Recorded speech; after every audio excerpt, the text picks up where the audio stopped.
เครื่องนั้นพี่น้องนี่เครื่องนี่แล้วก็มีแฟบแล้วก็มีปึ้มนักเรียนพี่น้องนะมีปึ้มนักเรียนแล้วก็ล้างถ้วยแล้วก็สลดทูแล้วก็สไลด์แล้วก็บิ๊กพี่น้องเนาะแนวล้างหม้อแล้วก็ปล่อยแบงค์4,000ก็ซื้อคือกันพี่น้องเนาะอยู่ในนี้เบิด500,000 กว่าเลยพี่น้องเนาะเพราะว่าอยู่เขตนอกมันจะแพงพี่น้องเนาะอยู่เขตนอกมันจะแพงเครื่องมันจะแพงกว่าตอนแล้วพี่น้องเห็นเลยโดนเรียบร้อย580,000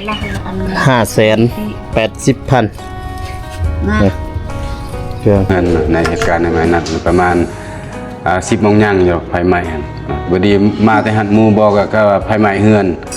มันมีผู้มาแต่แพงหมดเลยเขาจะเห็นแถวนี้แหละมาทางนี้ก็มันเอาย่างกับบ่ได้แล้วมัดเนื้อมัดตัวแล้วยังเครื่องของถือยังแต่ซ้ำอยู่ในเกินอยู่ในห่างกายเขาสื่อพี่น้องไฟไหม้เบิดพี่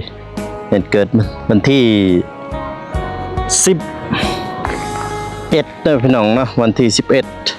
พี่บนเรือยังพี่ที่ว่าเบากูว่าเป็นเสือเป็นสินที่ว่าแม่เฒ่าเพิ่นได้ตำในมื้อนั้นเนาะพี่น้องนี่แบบนี้แหละนี่เพิ่นตำเองนี่ปลาไว้ถ้าเกิดไฟไหม้ก็เอายังบ่ได้เลยพี่น้องเห็นบ่เพิ่นตำเองแบบนี้นี่งามเด้พี่น้องนี่เพื่อสิแล้วเพื่อสิได้ซ้ำนี่พี่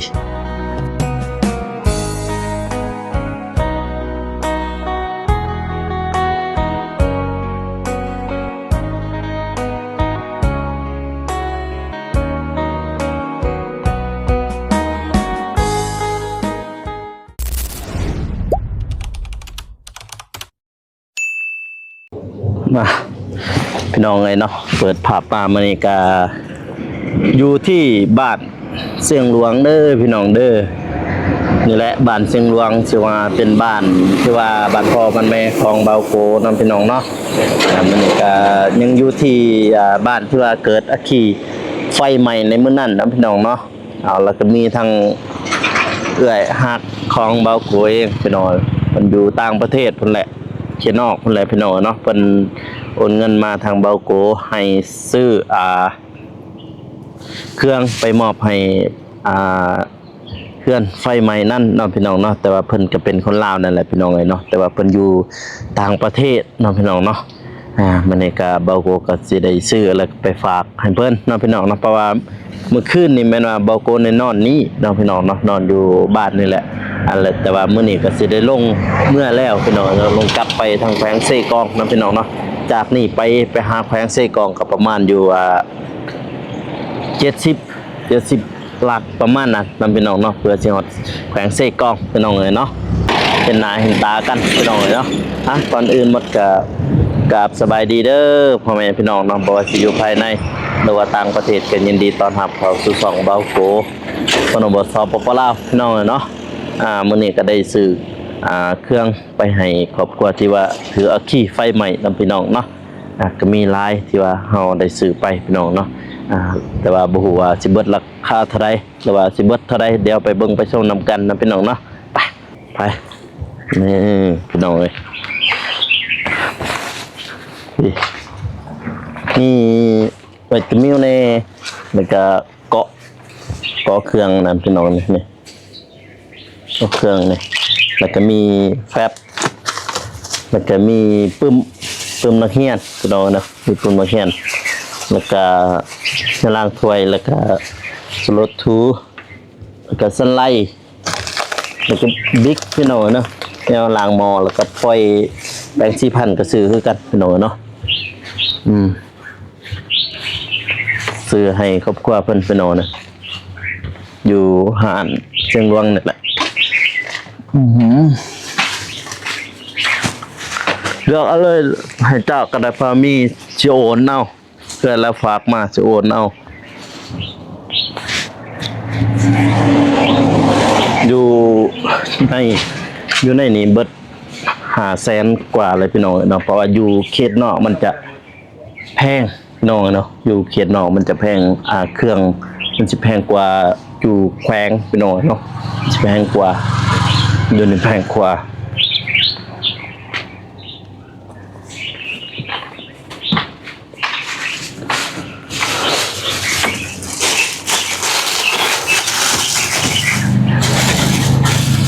เดินเมื่อนานผมอยากได้อันนี้อยากได้เกือบ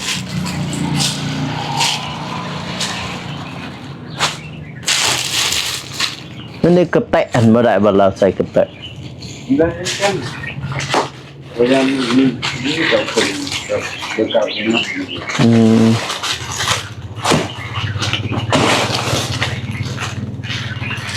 มัน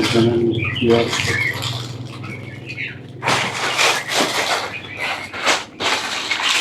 เบอร์เก้าบ่มีเบอร์เก้าทวนนะเก้าไว้กับทวนเอาไหนกัน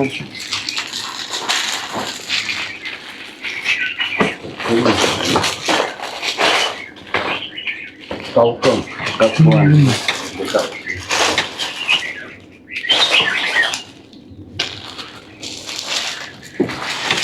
นี่บ่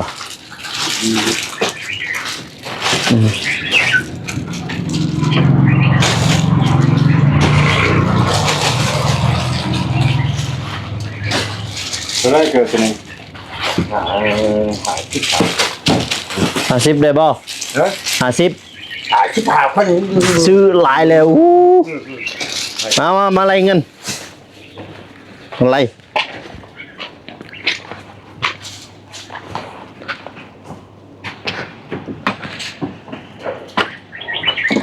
เมื่อไรบ่อาจจะเอาเมื่อนำเนี่ยมาอะไรบวกโซน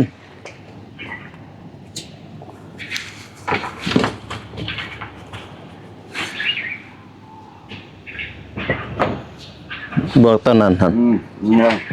หาเชือกขาพอดีทั้งหมดลองเลย580,000หาชิ้นเดียว580,000นี่เกี่ยงนี่เดี๋ยวจะโอนให้เราพี่น้องเลยเนาะเดี๋ยวนี้เอาเงินโอนแล้วพี่น้องเลยนี่นี่นั่นเปรี้ยวโอนเรียบร้อย580,000นะเกี่ยงไปเอาเมื่อจำเอาเมื่อมันก็มัดได้นี่โอเคไป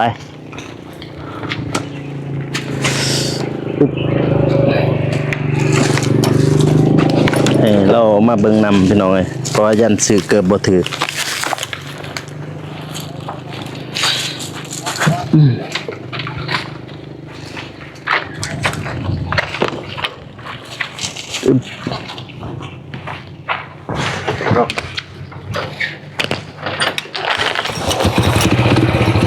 ไปมือเฮือนพุ่นเลยมัน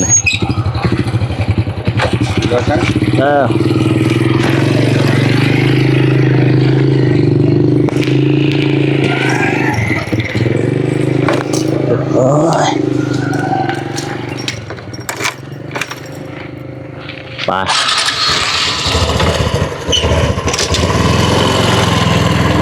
ก็ซื้อเรียบร้อยลองเลยเนาะเลยแหละ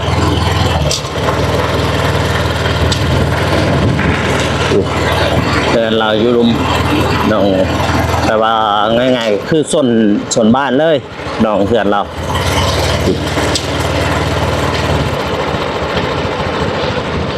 มันจะมีป้ายอยู่นี่เนาะพี่น้องเนาะป้ายบ้าน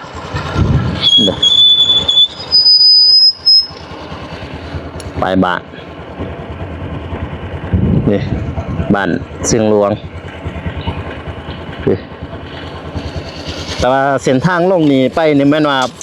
ลงไปเซกองเด้อพี่น้องเด้อแต่ว่าขึ้นไปเทิงนี่แม่นว่าขึ้นไปเมืองดักจึงพี่น้องเนาะนี่แต่ว่าเส้นทางนี่ก็เลี้ยวไปทางซานไส้อัตตปื้อก็ได้พี่น้องในเส้นนี้นี่พี่ตัวลุ่มหนึ่งก็แม่นะเป็นบ้าน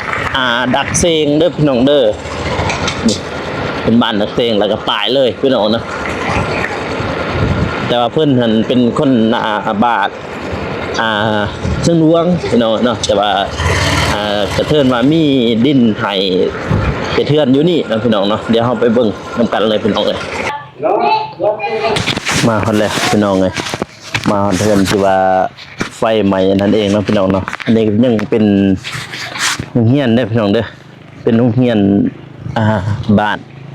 ของบ้านหลักเสงเนาะพี่น้องเนาะแต่ว่าเพิ่นเป็นคนเชียงหลวงพี่น้องเอ้ยก็คือยังเหลือแต่เฮือนหลังนี้นะพี่น้องนะที่ว่าบ่ได้เกิดไฟไหม้ในมื้อนั้นนะพี่น้องเนาะนี่เฮือนหลังนี่มาบัดนี้สิไปอ้อมๆเฮือนก่อนพี่น้องเอ้ยอ้อมๆเฮือนให้ทั้งพอแม่พี่น้องเพิ่นได้เบิ่งได้ชมนี่นี่ด้านหลังแล้วก็นี่แหละเฮือนที่ว่าหมองที่ว่าไฟไหม้นั่นน่ะพี่มาเบิ่งนี่พี่น้องเนาะบ่เหลือหยังเลยพี่น้องน่ะไฟไหม้เบิดพี่เหตุเกิดวันที่11เด้อพี่น้องเนาะวันที่11พี่บ่เหลือหยังไฟไหม้เบิดพี่น้องสายไฟก็บ่เหลือนี่สายไฟแท่งน้ำแต่ว่าในมื้อนั้นในแท่งนั้นก็มีอยู่น้ำพี่น้องเนาะพี่ความลุกลุกแห้งพี่น้องเบิ่งทางนี้จนบ่เหลือพี่บ่เหลือหยังเลยกาแฟก็ยังบ่เหลือเห็นบ่ไหม้เบิดกาแฟนี่แบบกำลังงามแล้วนะกาแฟปุ๊บเหตุเกิดประมาณ10 โมงพี่น้องเนาะเพราะว่าในมื้อนั้นเบาโกก็ได้ขึ้นมานะพี่น้องขึ้นมาเมืองดักจึงคือกันพอดีบังเอิญก็เลยมอบเงินให้เพิ่นแน่พี่น้องเนาะเงินทางแม่พิมพ์ในมื้อนั้นแต่ว่ามื้อนี้ก็ได้มีทางผู้ใหญ่หรือว่าเอ่ยฮักของเบาโกเพิ่นอยู่ต่างประเทศเพิ่นแหละพี่น้องเนาะเพิ่นให้เบาโกซื้อเครื่องไปฝากให้ครอบครัวเพิ่นนะพี่น้องเนาะพี่ที่ว่าเบาโกว่าเป็นเสือเป็นสินที่ว่าแม่เฒ่าเพิ่นได้ตำในมื้อนั้นเนาะพี่น้องนี่แบบนี้แหละนี่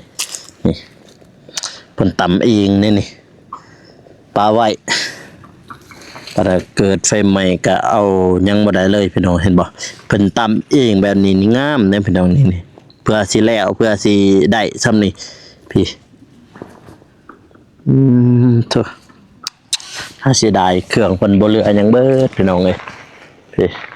บ่เหลือเลยไฟไหม้เบิดถือไฟไหม้เกิดจากไฟฟ้านะพี่น้องเนาะพี่แต่กะหม้อแหกแต่กระปุกบ่เหลือสอดจะได้ใส่บ่ได้กระถิ่มพี่น้องเลยโอ้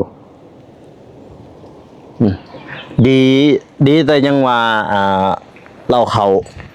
ยังบ่ทันไฟไหม้เขาดับไฟทันตอนนี้บ่แต่ว่าเบิ่งก็เกือบมอเลยได้หันให้บ่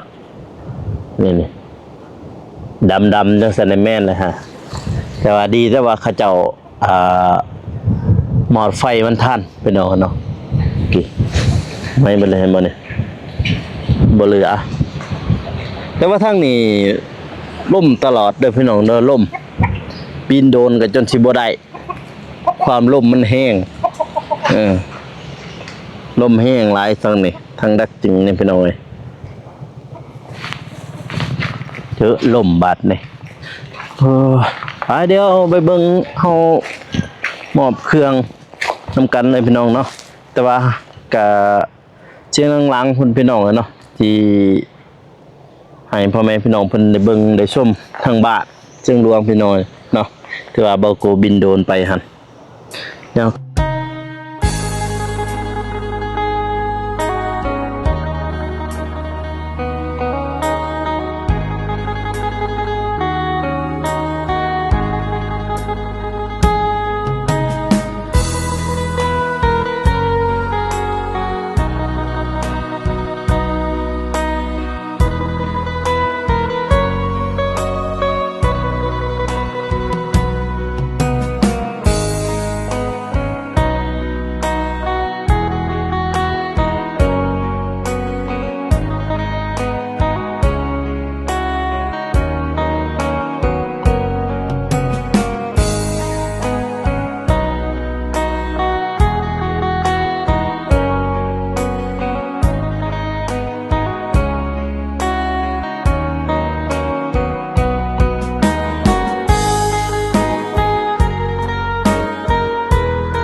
มา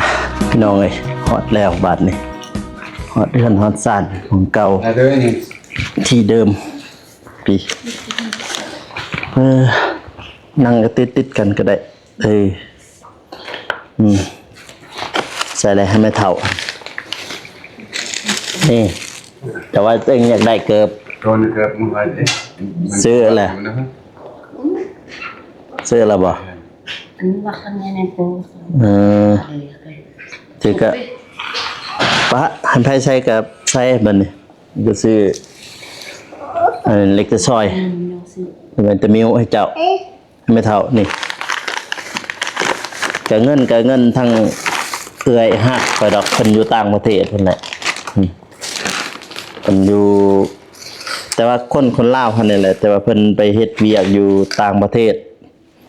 ซาลาบิกลูกจะก็ไปชับมันนี่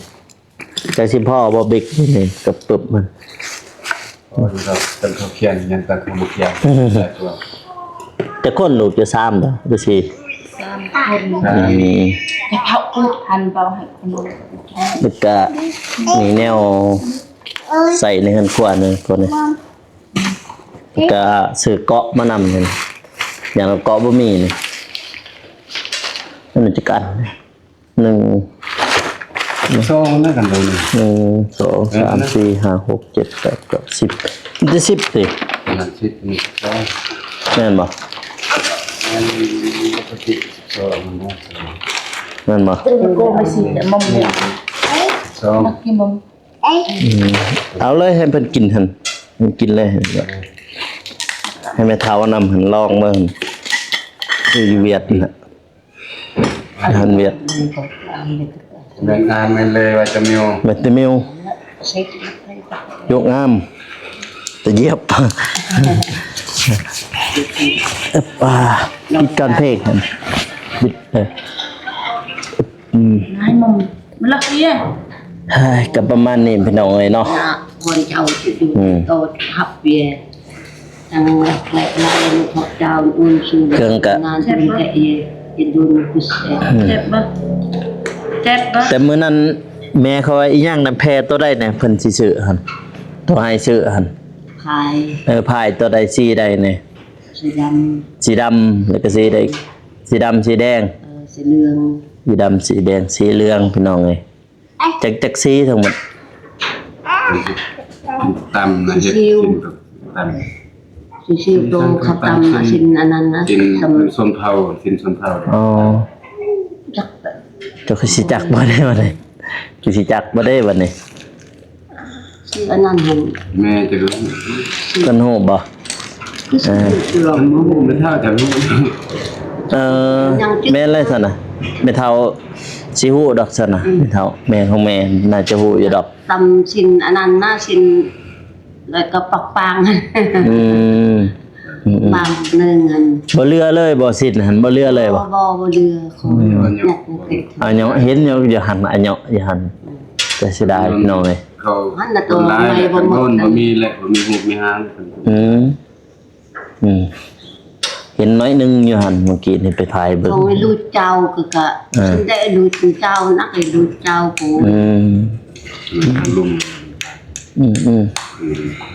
เสียดายพี่น้องเนาะสินตำเองเสียดายมีแต่สิถือถ้ามีบรรณามีแต่สิซื้อปลายให้ตำใหม่ตำอยู่เฮือนนี่มีที่แนวตำแนวตำ อันนี้ตาย หูปนบ่มีอยู่แต่มันใหม่ยืมของเขา มันยืมของเขาเนาะไปยืมของเขาเอาพี่น้องเลยเนาะ ของเขาไม่หรอกเป็นตำให้คน นี่แหละเครื่องกับเพิ่นโอนตั้งแต่มื้อวานนั่นแหละว่าสิมาเมื่อวานบ่ทันซ้ำพอดีมามื้อนี้ก็เลยซื้อจำพวกนี่แบบพวกเครื่องใส่ชีวิตประจำวันนะซะ แพ้แล้วไป นะแล้วจะกินมั้ยขนม ลูกจะผู้หนึงก็ไปลิน ไปลินพี่น้องไง นี่เว้ย เท่าใดแล้วปุ่มนี่เขาลืมสิเท่าใดเลยจะ ลองตัด ทองตับเลยตับเดียวสิตับเดียวเนาะมี10หัวนี่แหละประมาณน่ะ แล้วก็เกิบทมินเอามาให้แม่เฒ่าว่าอยากได้เกิบก็เลยแห่นี่ไปซื้อน้ำไปเบิ่งน้ำก็บ่จักสิซื้อ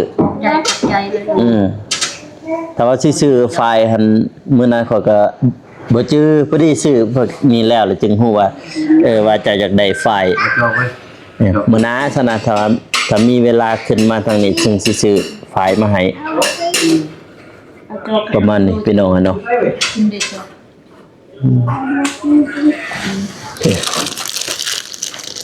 ก็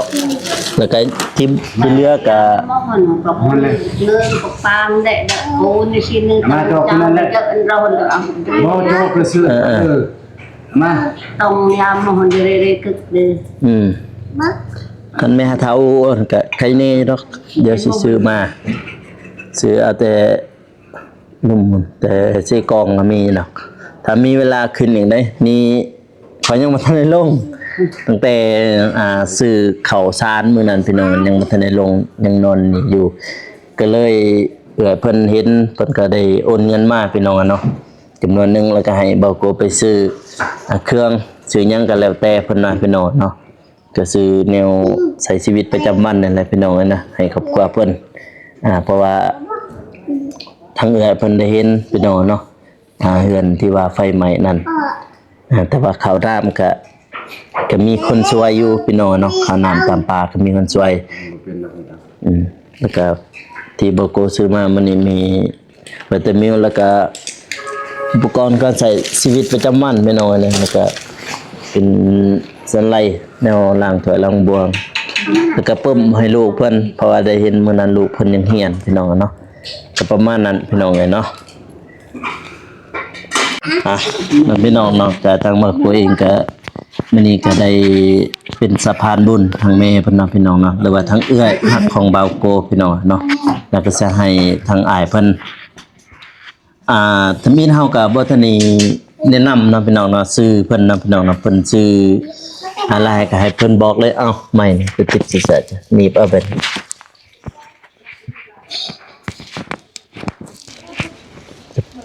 ได้บ่ เจอ anak song atau balas tahu itu ได้ติ อันนบมันสบายดีป่ะ สบายดี แล้วก็บอกซื้อเจ้า เจ้าซื้อนี่อยู่สังกัดอยู่บ้านเชียงรวงนั่นแหละแต่ว่าอาชีพ แม่นพนักงานครูสอนเนาะเหตุการณ์ไฟไหม้เลิกอภิภัยมือในมือวันที่12หั่นข้าพเจ้าเพราะว่าอยู่ในเฮือนนั้นก็บ่มีผู้อยู่จักคนเพราะว่าลูกๆคั่น3คนก็ได้ไปโรงเรียนแล้วเนาะแต่ว่ายังน้อยๆก็ไปนำเจ้าของแหละเนาะไปนำพ่อมันหรือทางครอบครัวแล้วก็แม่หั่นเขาก็ไปเฮ็ดเวียกอยู่ให้เวียกส่วนเนาะอันนี้ก็เลยบ่มีผู้อยู่เฮือนในเหตุการณ์ในวันนั้นประมาณ10 โมงยังอยู่ไฟไหม้หั่นเนาะบ่ดีมาแต่หันหมู่บอกก็ว่าไฟไหม้เฮือนมันมีผู้มาแต่แข้งหมดเลยเขาจะเห็นแถวนี้แหละมาทางนี้ก็มันเอายังกับบ่ได้แล้วมัดเนื้อมัดตัวแล้วยังเครื่องของถือยังแต่ซ้ำอยู่ในเกินอยู่ในห่างกายเฮาสื่อขี้นั่นแหละเอาง่ายซะเครื่องนุ่งของถือยังต่างๆเนาะแสดงกับเจ้าก็ในมื้อนั้นเนาะอันนี้ก็ว่าเรื่องเหตุการณ์ในมื้อนั้นเนาะอันนี้แต่ อีกอันนึงเนาะข้าพเจ้าเนาะก็มีหยังก็แสดงความขอบอกขอบใจเนาะยังมายังพี่น้องเนาะทางบ้านที่ได้มาช่วยเหลือบ่ว่าช่วยเหลือทางด้านแรงงานบอกวัตถุจิตใจเป็นเงินเป็นคำบอกได้แรงงานตัวเฮามือเฮาหมดภัยหั่นเนาะกันบ่มีพี่น้องเนาะชาวบ้านเชียงหลวงเรือแขกคนที่อื่นมานี่ก็แสดงหลายกว่าหั่นเนาะนี่เฮือหลังนี้ตัวเฮายืนนี่ก็สิแม่นสิบ่อยู่เลยก็คือเราเข้ายังกันบ่แม่นว่าพี่น้องมาช่วยนี่ข้าพเจ้าก็นำต่างหน้าครอบครัวก็แสดงความขอบใจเนาะยังทางนำพี่น้องเนาะแล้วก็คนอื่นบ่มาเพิ่นมิตรสหายบรรดาหมู่ครูอาจารย์ทุกคนเนาะเรือภาคส่วนภาครัฐเรือองค์การจัดตั้งภาคส่วนที่เกี่ยวข้องโดยเฉพาะเกินพวกที่สสบอกเขามาลงมาเฮ็ดเวียกในมือ12-13หั่นเราก็เอาอุปกรณ์จะเป็นข้าวน้ำหรือเครื่องมือของถือต่างนี่เขาหมดมีของเขาหมดนี่คือเขาจะใส่นี่ก็แม่ของเขาเนาะอันนี้ของเขาอันนี้คือข้าพเจ้าก็แสดงความขอบใจเนาะสุดท้ายนี่เนาะ บ่มีหยังมีแต่ขอไว้ใส่พรเนาะทั้งภาคส่วนพี่น้องที่ได้ช่วยเหลือแล้วก็องค์การตั้งของบ้านแล้วก็ทางภาครัฐนะจงมีแต่ความสุขเนาะสุขภาพเข้มแข็งเนาะแข็งแรงเนาะเจ็บบ่ทันใดความไข้บ่ให้มีขอขอบใจนะ เลยประมาณนั้นพี่น้องแล้วก็สิให้อวยพรทางเอื้อยฮักทางเบาโกเนาะพี่น้องเนาะเพราะว่าเพิ่นอยู่ต่างประเทศก็เพิ่นได้เห็นไฟไหม้ในครั้งนั้นแหละที่เบาโกทายหั่นเพิ่นก็โอนเงินมาจำนวนหนึงเพิ่นให้ซื้อเป็นเครื่องอุปโภคนี่แหละเป็นขนมข้าวต้มแล้วก็ตัวใดที่ยังขาดเหลือเพิ่นก็ให้จำนวนหนึงนะพี่น้องเนาะเพิ่นให้มาแล้วก็จักสิว่าจังได๋เนาะแล้วก็เพราะว่าเพิ่นอยู่ผู้อาจจะว่าเพิ่นหันเป็นคนลาวนี่แหละคนลาวแต่ว่าเพิ่นเอาผัวอยู่เกาหลีเพิ่นไปเฮ็ดงานอยู่เกาหลีเดี๋ยวนี้นี่ก็ประมาณนั้นพี่น้องเนาะแล้วก็บัดนี้เด้อเบาโกสิอวยพรเพิ่นเองพี่น้องเนาะเพราะว่าก็มื้อนี้ก็ทางเบาโกเองก็ได้เป็นสะพานบุญเนาะพี่น้องเนาะได้เป็นสะพานบุญแล้วก็ช่วยเหลือที่ว่าเพิ่นได้เกิดอัคคีไฟเนาะพี่น้องเนาะในวันที่12 เดือน2ปี2026พี่น้องเนาะก็หลังนี่ก็เป็นหลังใหม่ของเพิ่นพี่น้องหลังแต่ว่าแต่เก่านั่นแหละแต่ว่ามันบ่ได้บ่ถูกไฟพี่น้องเนาะแต่ถูกไฟเป็นเฮือนครัวพี่น้องนะสมัยเพิ่นก็นอนอยู่หั่นแหละปัจจุบันก็อยู่หั่นพี่น้องเนาะแต่ว่าเดี๋ยวนี้ก็เพิ่นมานอนอยู่นี่เนาะนะคือเฮือนหลังใหม่หลังนี้ก็ประมาณนั้นพี่น้องเนาะเดี๋ยวเบาโกก็สิได้กลับได้บัดนี้เด้สิได้กลับก่อนเพราะว่าสิได้ลงแขวงเลยมื้อนี้นี่เมื่อวานนี่ก็อยู่นี่เมื่อวานนี่บ่ได้มาทางนี้ซ้ำเมื่อวานพี่น้องเอ้ยนะมื้อนี้ก็เกือบบ่ทันแล้วพี่น้องเอ้ยนะเพราะว่าแม่เฒ่าเพิ่นก็ไปให้ไปสวนนี่แหละพี่น้องเอ้ยนะแล้วก็ได้จึงฮอดพักเที่ยงเพิ่นอยู่ในมาแต่สอนพี่น้องเพราะว่าเพิ่นเป็นอาจารย์อยู่บ้านเชียงหลวงนี่พี่น้องเนาะก็ประมาณนั้นพี่น้องเนาะอันนี้ก็เลยลืมอีกอันหนึงเนาะขอขอบใจทางผู้ที่เกินแพทย์อุปถัมภ์หรือจิตใจทาง เลย น้ำใจจิตใจเล็กๆน้อยๆทางเบาโกเองเนาะแสดงความขอบใจเนาะที่ได้ให้จะซื้อจะเป็นอุปกรณ์บอกนี่คืออุปกรณ์การเรียนของเด็กน้อยของลูกหลานนี่แหละแล้วก็เป็นของไวตามิลนี่แล้วเครื่องนุ่งเครื่องถือแล้วก็เป็นแผบสบู่นี่ก็ขอบใจเนาะเด้อทางเบาโกแล้วก็ตัวทีมงานของเพิ่นหั่นเนาะถ้าชุดนี้ข้าพเจ้าก็บ่มีหยังเนาะแล้วก็เอาครอบครัวมีแต่เอาใส่พรให้ทางเบาโกแล้วก็ทีมงานก็มีแต่ความสุขสุขภาพแข็งแรงเนาะปรารถนาสิ่งใดก็ให้ได้สิ่งนั้นขอบใจขอบใจคือกันพี่น้องเนาะเดี๋ยวเบาโกสิเดินทางก่อนพี่น้องนั่นแล้วก็พุ่นแลบัดฮอดแขวงถึงสุดท้ายให้พ่อแม่พี่น้องเพิ่นได้เบิ่งก็ทางนี้ก็คงเป็นเอ่ยฮักของเบาโกนั่นแหละพี่น้องเนาะเพิ่นอยู่ต่างประเทศนั่นแหละพี่น้องเนาะบัดนี้เนาะพี่น้องเนาะก็ทางเบาโกเองก็สิอวยพรให้ผู้ใหญ่ทุกท่านผู้เพิ่นเบิ่งอยู่นี่เนาะก็จะให้จะมีแต่ความสุขความเจริญเนาะปรารถนาสิ่งใดก็ขอให้ได้สิ่งนั้นให้ได้ดังสมปรารถนาไปใส่มาใส่ไปหอดจอดให้ถึงให้มีแต่คนฮักคนหอมคนฮักคนแพงให้เงินไหลมาเทมาเนาะอันนี้ก็เบาโกสิขอตัวลาไปก่อนเด้อพ่อแม่พี่น้องเนาะก็อย่าลืมฝากกดไลค์กดติดตามเพื่อเป็นกำลังใจให้เบาโกเฮ็ดคลิปต่อๆไปนะพี่น้องเนาะสำหรับคลิปนี้ขอกล่าวเข้ามาสบายดีพี่น้องแล้วเจอกัน EP หน้าหรือว่าคลิปต่อๆไปนะพี่น้องเนาะบ๊ายบาย